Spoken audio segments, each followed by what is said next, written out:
আসসালামু আলাইকুম। আমার প্রিয় শিক্ষার্থীরা, আজকে তোমাদের সাথে আমি একটি টপিক নিয়ে আলোচনা করব, যে টপিকটি হলো উচ্চতর গণিত নবম দশম শ্রেণীর সেখানকার একটি চ্যাপ্টার, যেটি হলো সেট ও ফাংশন। এবং সেখানকার একটি টপিক নিয়ে আলোচনা করব, মূলত সেটি হলো এক এক ফাংশন।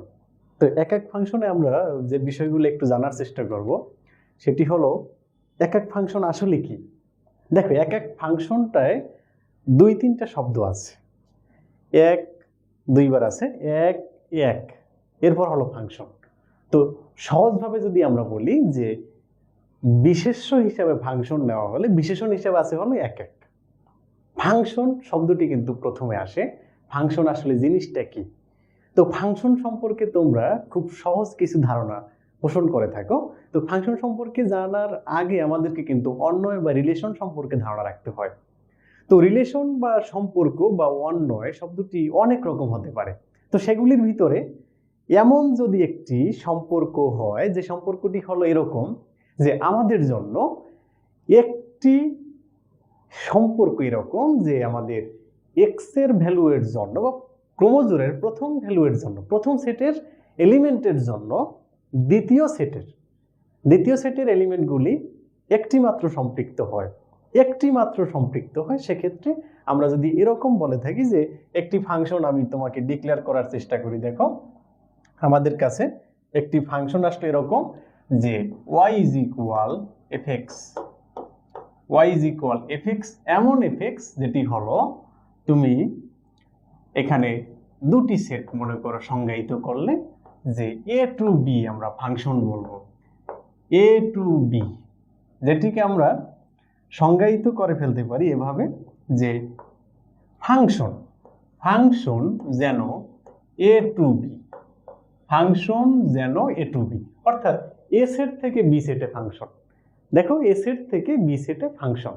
তো এলিমেন্টগুলি কেমন দেখো, আমি যদি তোমাকে এখানে বলার চেষ্টা করি, ইনপুট বা এক্স ওয়াই জেড এখানে আমাদের a সেটে আছে, আর b সেটে হলো 1 2 3 4 5 6 7, এরকম যদি হয়। দেখো, আমি প্রথম আলোচনাটা কিন্তু রাখার চেষ্টা করলাম ফাংশন, তারপর আলোচনায় যাব হলো আসলে ফাংশনটি কখন এক এক হবে। তো ফাংশনে এরকম যদি হয় এ টু বি ফাংশন, তোমরা অবশ্যই ধারণা রাখো যে এটিকে বলা হয় ডোমেন, ফাংশনের জন্য এ সেটকে বলা হবে ডোমেন এবং বি সেটকে বলা হবে কোডোমেন। তাহলে এ সেট থেকে বি সেটে ফাংশন, অর্থাৎ ডোমেন থেকে কোডোমেনে ফাংশন। এ সেট থেকে বি সেটে ফাংশন, যেটিকে আমরা বলার চেষ্টা করব ডোমেন থেকে কোডোমেনে ফাংশন।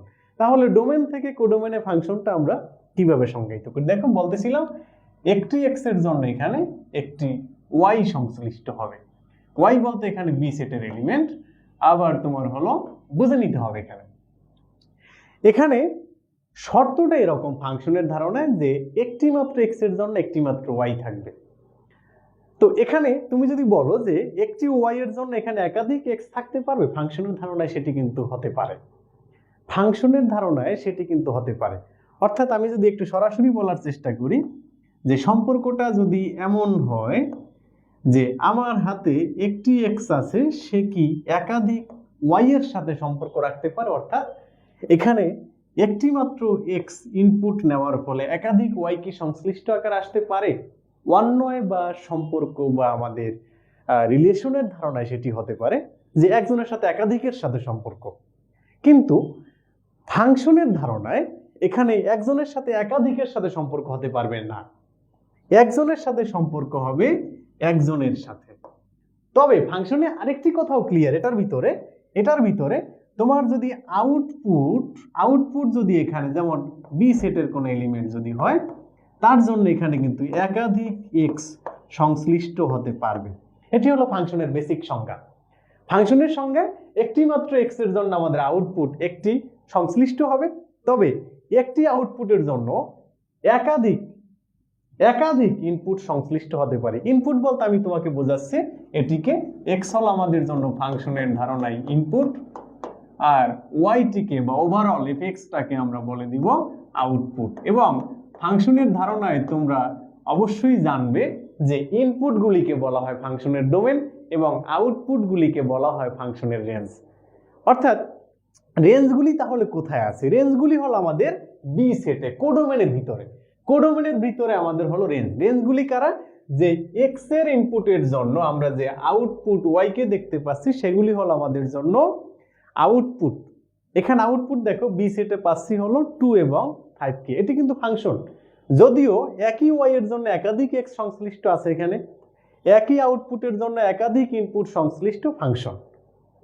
কিন্তু ফাংশনটিকে তুমি যদি এক এক ফাংশন বলতে চাও তখন কিন্তু আমাদেরকে একটু ডিফারেন্ট ধারণা নিয়ে আসতে হবে। অর্থাৎ ডিফারেন্ট ধারণাটি এরকম যে আমি যদি ইনপুটটাকে এরকম লিখি, একটু ইনপুট আর এখানে হলো আউটপুট, এক এক ফাংশনের ধারণায় ইনপুট এবং আউটপুট এরকম সংশ্লিষ্ট হবে। অর্থাৎ এরকম সংশ্লিষ্টতা আমি কিভাবে বুঝালাম যে একটি মাত্র ইনপুটের জন্য একটি মাত্র আউটপুট, একটি মাত্র আউটপুটের জন্য একটি মাত্র ইনপুট। যদি এই সংজ্ঞাটি আমরা মানতে পারি, আবার বলি, ডোমেনে একটি মাত্র ইনপুটের জন্য কোডোমেনে একটি মাত্র আউটপুট সংশ্লিষ্ট হবে, কোডোমেনের একটি মাত্র আউটপুটে বা একটি মাত্র এলিমেন্টের জন্য ইনপুটে একটি মাত্র এলিমেন্ট থাকবে সংশ্লিষ্ট বা সম্পর্কিত। এ ধরনের যদি সম্পর্ক আমরা স্থাপন করতে পারি কোনো একটি ফাংশনের জন্য বা কোনো ফাংশনে এ ধরনের সম্পর্ক যদি দেখতে পাই তাহলে সেই ফাংশনকে আমরা এক এক ফাংশন বলবো। তাহলে এক এক ফাংশনের জন্য বেসিক কথাটি হলো ডোমেন থেকে একটি এলিমেন্ট নেওয়া হলে কোডোমেনে একটি এলিমেন্ট সংশ্লিষ্ট হবে, যেটা ফাংশনের বেসিক প্রিন্সিপাল, ফাংশনের বেসিক সংজ্ঞা। এবং কোডোমেনের একটি এলিমেন্টের জন্য একাধিক ইনপুট থাকা চলবে না, একটি মাত্র ইনপুট সংশ্লিষ্ট হবে। তার মানে একজনের জন্য ডোমেনের কোডোমেনে একজন থাকতে হবে, কোডোমেনের একজনের জন্য ডোমেনে একজন। তার মানে হলো এক এক শব্দটি কিন্তু এরকম আসছে, এক এক ফাংশন। তার মানে ফাংশন হতে গেলে ফাংশনটি এক এক কখন হবে সেটি কিন্তু জেনে নিলাম। এবং সেই ধারণা থেকে এখন আমরা একটু ম্যাথমেটিক্যাল একটু ধারণায় যাব।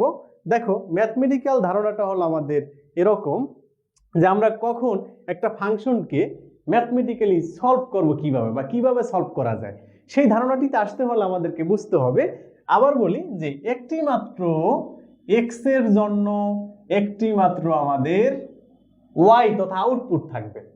তাহলে x1 এর জন্য ফাংশনে আসলে আউটপুটটা কি? আউটপুটটা হলো ফাংশন অফ x1, একটি মাত্র ইনপুট x2 এর জন্য আউটপুটটা হলো ফাংশন অফ x2। এখন আমি যদি বলি যে x1 এবং x2 পরস্পর সমান, তার মানে একটি মাত্র ইনপুট ডিক্লেয়ার করলাম। দুইটা ডিফারেন্ট ইনপুটকে আমরা যদি একটি মাত্র ইনপুট ডিক্লেয়ার করি তাহলে আউটপুটটা হবে কি? আউটপুটটাও আমাদের জন্য এক এক ফাংশনের ধারণায় সেম হতে হবে। অর্থাৎ এটি যদি একজন আমি ডিক্লেয়ার করি এটিও আমাদের জন্য একজন বলতে হবে। অর্থাৎ x1 ইজ ইকুয়াল x2 এর জন্য function of x1 is equal function of x2, এটি হলো এক এক ফাংশনের ধারণা। উল্টা ভাবে বিপরীত ক্রমে তুমি যদি চিন্তা করো কিরকম, যে আমি বললাম x1 নট ইকুয়াল x2, তাহলে এক এক ফাংশনের ধারণায় x1 এর জন্য তুমি যে আউটপুটটি পেয়েছো ফাংশন অফ x1, x2 এর জন্য তুমি যে আউটপুট পেয়েছো ফাংশন অফ x2, তারা আবার নট ইকুয়াল হবে। তাহলে কি বুঝলাম? x1 x2 যদি সেম এলিমেন্ট হয় ডোমেনের, আউটপুট তাহলে ফাংশন অফ x1 এবং function of x2 same element হবে। অর্থাৎ একজনের জন্য একজন, এখানকার একজনের জন্য ওখানে একজন। এটি হলো আমাদের জন্য এক এক ফাংশনের প্রিন্সিপাল। এবারে এই এক এক ফাংশনের ম্যাথমেটিক্যাল প্রিন্সিপালের উপর বেস করে আমরা দুই একটি সমস্যা দেখব, পাশাপাশি লেখচিত্রের কিছু ধারণায় যাব। দেখো আমরা এবার একটু ধারণাটা নিব। আমাদের কাছে দুইটা এক্সাম্পল আসবে, যে দুইটা এক্সাম্পলের একটি হলো এখানে fx is equal ax plus b। যারা স্থানাঙ্ক জিওমেট্রি চ্যাপ্টারটি সম্পর্কে ধারণা রাখো তারা কিন্তু খুব সহজেই এই ফাংশনটি দেখেই পরিচিতি লাভ করতে পেরেছো যে function of x is equal যদি ax প্লাস b হয় সেটি হলো আমাদের জন্য সরলরেখার ইকুয়েশন। স্থানাঙ্ক জিওমেট্রির সরলরেখার ইকুয়েশনের লেখচিত্র সাদৃশ্যপূর্ণ যদি আমাকে বলো তাহলে আমি বলবো তোমাদের অবশ্যই তোমরা ধারণা রাখো y is equal mx plus c সম্পর্কে। দেখো বইয়ে যদি আমাদের y is equal mx plus c সরলরেখার অস্তিত্ব দেখা যায় তাহলে সেরকমই সাদৃশ্যপূর্ণ y is equal ax plus b, যেখানে ab হলো কনস্ট্যান্ট, a হলো x এর সহগ, b হলো আমাদের জন্য সরলরেখার ধ্রুবক সমীকরণ হিসেবে। পাশাপাশি আমরা এখানে লেখচিত্র একটু দেখার চেষ্টা করব। এখানে আমাদেরকে বলে দেওয়া আছে ডোমেন হলো আর বাস্তব সংখ্যার সেট, কোডোমেন হলো আর বাস্তব সংখ্যার সেট। তাহলে আমরা একটু লেখচিত্রের ধারণায় অবশ্যই জেনে আসছি y is equal mx plus c এর m যদি পজিটিভ হয়, c যদি পজিটিভ হয়, তাহলে লেখচিত্র হয় এরকম। অর্থাৎ শর্ত এখানে প্রযোজ্য m greater 0 c greater 0, m greater 0 c greater 0, অর্থাৎ a এবং b উভয়ে যদি ধনাত্মক হয় এরকম একটি লেখচিত্রের প্যাটার্ন ফলো করবে। তুমি সেখানে দেখো একটি মাত্র x এর জন্য একটি মাত্র y তুমি দেখতে পাচ্ছ কিনা, দেখো ডিফারেন্ট ডিফারেন্ট x এর জন্য ডিফারেন্ট ডিফারেন্ট y দেখা যাচ্ছে কিনা, ডিফারেন্ট ডিফারেন্ট x এর জন্য ডিফারেন্ট ডিফারেন্ট y দেখা যাচ্ছে। তাহলে আমরা এটিকে অবশ্যই লেখচিত্রের ধারণায় বা এক এক ফাংশনের সংজ্ঞা হিসাবে এক এক ফাংশন বলতে পারি। অর্থাৎ লেখচিত্রের ধারণা থেকে আমরা কিন্তু ফাংশন ডিক্লেয়ার করতে পারি এটি একটি এক এক ফাংশন। এবারে ম্যাথমেটিক্যালি তুমি যদি আমাকে বলার চেষ্টা করো কিভাবে সমাধান করব, তাহলে আমি দেখি একটু ম্যাথমেটিক্যালি কিভাবে সলভ করব। আমরা দুটি এলিমেন্ট নিলাম ডোমেনের x1 x2 যারা হলো বিলংস টু ডোমেন, এখানে বাস্তব সংখ্যার সেট আর বলতে বোঝাচ্ছি ডোমেন। তাহলে x1 এবং x2 এর জন্য আমাদের আউটপুট হবে কি, function of x1 is equal a into x1 plus b। x2 এর জন্য আমাদের জন্য আউটপুটটি হবে কি, function of x2 is equal a x2 plus b। এখন এক এক ফাংশনের সংজ্ঞায় যদি আমি বলি function of x1 is equal function of x2, one one function বা এক এক ফাংশন এর কন্ডিশনে এসে আমি যদি বলি function of x1 is equal function of x2, এই শর্ত হিসাবে অবশ্যই আমরা পাবো x1 ইজ ইকুয়াল x2। যদি x1 ইজ ইকুয়াল x2 না পাই তার মানে সেটি কিন্তু এক এক ফাংশন নয়। তাহলে দেখো আমরা f of x function of x1 এর জন্য কি পেলাম, ax1 plus b, function of x2 এর জন্য পেলাম ax2 প্লাস b। এখান থেকে তোমরা সমাধান করে দেখতে পাবে x1 is equal x2, x1 is equal x2। তার মানে ax প্লাস b এটি কিন্তু ম্যাথমেটিক্যালিও প্রমাণিত হলো যে এক এক ফাংশন। অর্থাৎ একই y এর জন্য আমরা কিন্তু একই x দেখতে পাচ্ছি, সেম x এর জন্য সেম y, সেম y এর জন্য same x।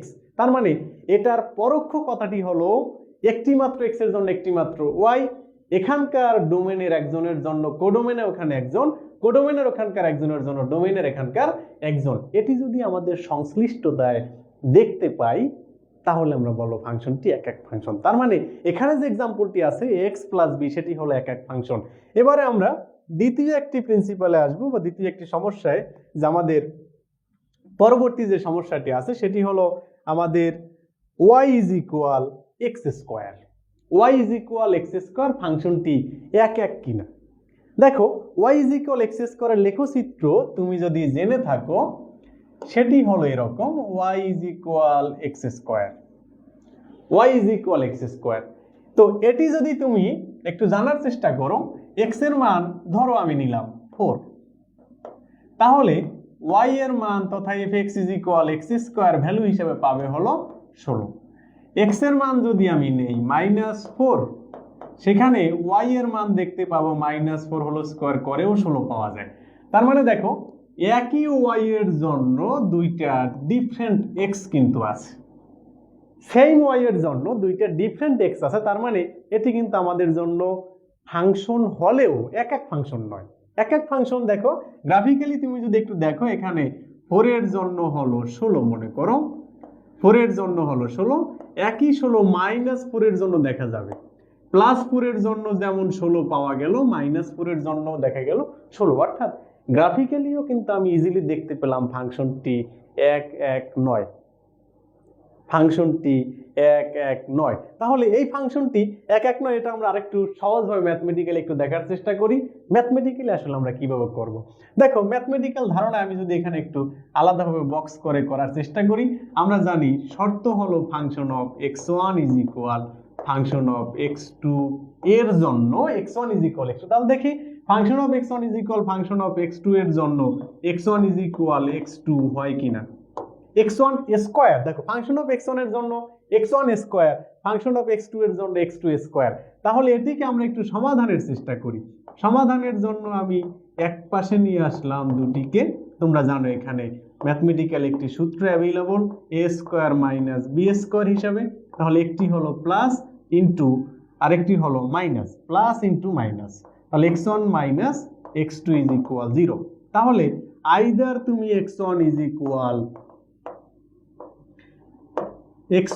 Equal minus x2 এর অস্তিত্ব দেখতে পাচ্ছ কোথায়, x1 plus x2 is equal 0 হিসাবে, অথবা দ্বিতীয় উৎপাদক 0 ধরা হিসাবে তুমি x1 ইজ ইকুয়াল x2 কে দেখতে পাবে। অর্থাৎ ফাইনালি এখান থেকে দেখা যাচ্ছে x1 is equal plus minus x2। x1 is equal যেহেতু প্লাস মাইনাস x2, তার মানে আমরা কিন্তু দেখো function of x1 is equal function of x2 বলে দেওয়ার সাপেক্ষে x1 ইজ ইকুয়াল x2 কে দেখতে পাচ্ছি না। যেহেতু দেখতে পাচ্ছি না, অবশ্যই আমরা বলে দেব ম্যাথমেটিক্যালি এটি এক ফাংশন নয়।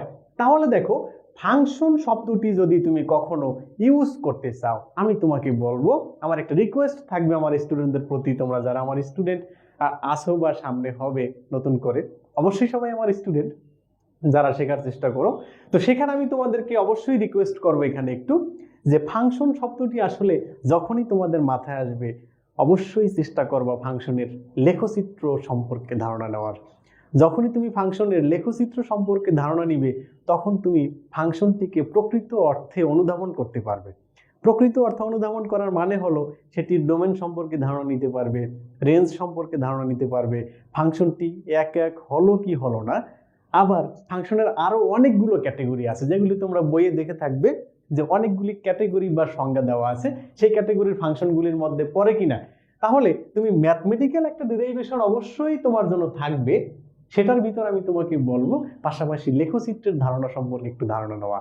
তাহলে এভাবে করে তোমরা যদি ফাংশনগুলি আয়ত্ত করার চেষ্টা করো, আমার তোমাদের প্রতি একটা বলা যায় এটাকে যে আস্থা বা বিশ্বাস এরকম, যে অবশ্যই তোমরা ফাংশন সম্পর্কে ডিটেলসে সবকিছু জানতে পারবে।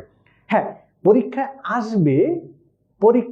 আসবে গুটি কয়েক ম্যাথ করলে সে কটা জানলেই আমার সবকিছু হলো, এমনটা কিন্তু না। আমি বারবার আমার স্টুডেন্টদের বলি, তুমি আমরা যত কিছুই শিখি না কেন, এই শেখার আসলে শেষ নাই।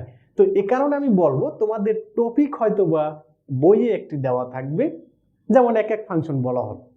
এখন আমার বইয়ে এক এক ফাংশন সম্পর্কিত ম্যাথ দেওয়া আছে ধরো 2 থেকে 3টা। যখনই আমাদের বইগুলি তৈরি করা হয়, তোমাদেরকে অবশ্যই একটি বেসিক ধারণা দেওয়া থাকে বইয়ের পেছনে, যেটি বলো সারমর্ম বা সারাংশ, যেটি আমাদের যে থিওরিটিক্যালি একটি বিস্তর আলোচনা দেওয়া থাকে। আমি তোমাদেরকে রিকোয়েস্ট করব প্রত্যেকটা চ্যাপ্টারে প্রিপারেশন নেওয়ার ক্ষেত্রে, যে কোনো বইয়ের, সেটা কেমিস্ট্রি হোক, ফিজিক্স হোক, ম্যাথ হোক, জেনারেল ম্যাথ, হায়ার ম্যাথ, যেটাই হোক না কেন, কিংবা বায়োলজি হোক, সব ক্ষেত্রে থিওরিটিক্যাল পার্টটুকু খুব বিস্তরভাবে জানার চেষ্টা করবে।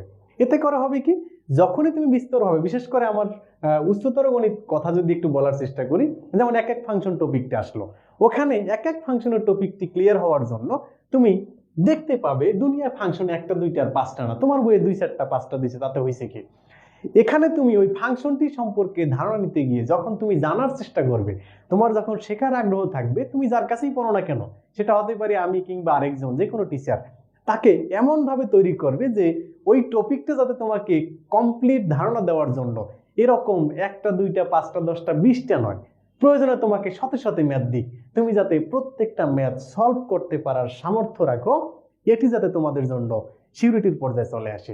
যদি সেটা করতে পারো, আমার বিশ্বাস যে তোমরা প্রত্যেকটা টপিকে, প্রত্যেকটা জায়গায়, প্রত্যেকটা সাবজেক্টে যথেষ্ট ভালোভাবে জ্ঞান নিয়ে উপরে ক্লাসের দিকে তোমার উত্তীর্ণ হতে পারবে, এবং সেক্ষেত্রে তুমি কোন পর্যায়ে লাভবান হবে তুমি নিজেও জানো না। তবে একটা সময় গিয়ে তোমার অবশ্যই মনে হবে যে আসলে এইভাবে করেই আসলে পড়াশোনা করা উচিত, এবং এই পড়াশোনাটাই তোমার জন্য আসলে প্রকৃত অর্থে কার্যকরী। এই শব্দটা আমি আজকে আর ব্যাখ্যা দিব না, এই ব্যাখ্যাটা তুমি তোমার লাইফ টাইমে কোনো একটা জায়গায় পাবে। আজকে আমি বললাম তোমাকে প্রত্যেকটা টপিক ধারণা নেওয়ার জন্য, সেই ধারণাটিকে সঠিকভাবে জানার জন্য যথেষ্ট ম্যাথমেটিক্যাল প্র্যাকটিস করতে হবে। সেই ম্যাথমেটিক্যাল প্র্যাকটিস যদি তোমার মতো করে যদি জানার চেষ্টা করো, বিভিন্ন গাইড বই আছে, অনেকে গাইড বই তোমাকে তোমার জন্য কি বলে এটাকে যে সাজেস্ট করবে না, কিন্তু আমি আমার স্টুডেন্টদের সবসময় বলে থাকি, সেটা গাইড বুক হোক তোমার জন্য, মেইন বুক হোক, কিংবা তুমি অনলাইন থেকে কোনো আইডিয়া নিয়ে হোক, যেভাবেই হোক, তুমি যদি তোমাকে তৈরি করতে পারো কমপ্লিট, আমার কাছে মনে হয় এটাই তোমার জন্য একটা মানসিক স্বস্তির জায়গা হবে, যে না আমি সবকিছু পারি। এই যে আমি পারি, এই পারিটা কিন্তু তোমার ভিতরে তৈরি করতে হবে। আর সেটা যদি তুমি তৈরি করতে পারো, তাহলে তুমি একজন স্টুডেন্ট হিসেবে কিন্তু সার্থক হবে। আর আমরা জানি আমাদের বাস্তব জীবনে যে যেখানে থাকি না কেন, যার যার জায়গা থেকে শেষে সফল হতে চাই বা সার্থক হতে চাই, সেই সার্থক হওয়ার জায়গাটা আমার কাছে আমার স্টুডেন্টের জন্য এটাই মনে হয়। তো ঠিক আছে, সবাই সফল হও, সার্থক হও। আগামী দিন বা আগামী কোনো একটি ক্লাসে কোনো একটি টপিক নিয়ে তোমাদের সাথে আলোচনা হবে। সে পর্যন্ত সবাই ভালো থাকো। আসসালামু আলাইকুম।